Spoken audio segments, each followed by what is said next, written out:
जमशेद बात कर रहा हूँ मुल्तान से। तो ये पूछना था कि पसंद की शादी कर सकते हैं या नहीं। पसंद की शादी देखें, असल में एक तो ये होता है कि बंदा उसकी नज़र पड़ी किसी पर, औरत पर नज़र पड़ी और फौरन उसने नज़र झुका दी, लेकिन ये कि वो उसके दिल में घर कर गई। ठीक है, अब वो कोई गलत काम इसके लिए नहीं कर रहा कि जैसे हमारे यहाँ जो मारूफ है उस तरह का कोई गलत काम नहीं करता, बस उसने रिश्ता भेज दिया, इसका निकाह वहाँ पर हो गया तो ठीक है, इस तरीके से करना है। इसी तरह शरीयत मुतहरा ने इस बात की इजाज़त दी कि कहीं पर वो रिश्ता भेजता है तो चूँकि सारी ज़िंदगी उसने गुजारनी है निकाह करके, तो इसको इस बात की तो इजाज़त है कि एक मरतबा महारिम की मौजूदगी में उसको देख ले।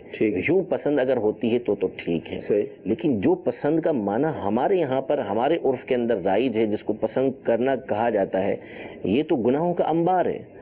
यानी इसमें तो जो इश्क़ मजाजी की सूरतें होती हैं और जो इसके अंदर मामलात किए जाते हैं वो तो अल्लाह तबारक व तआला की नाफरमानियों के ढेरों ढेर उसमें जमा होते हैं। जहन्नम में ले जाने वाले कई काम उसके अंदर किए जा रहे होते हैं। ताल्लुकात रखना, SMS करना, फ़ोन करना, तहाइफ देना, मुलाकातें करना, ये सारी चीज़ें हमारे माशरे के अंदर हो रही होती हैं और ये सारे के सारे हराम काम है। इसकी तो शरीयत में किसी तरह भी गुंजाइश नहीं है कि इस तरह के काम किए जाएं। और वही सूरत की नज़र पड़ी या जो दूसरी सूरत में बयान की कि इस अंदाज में अगर पसंद की बात है तो ठीक है।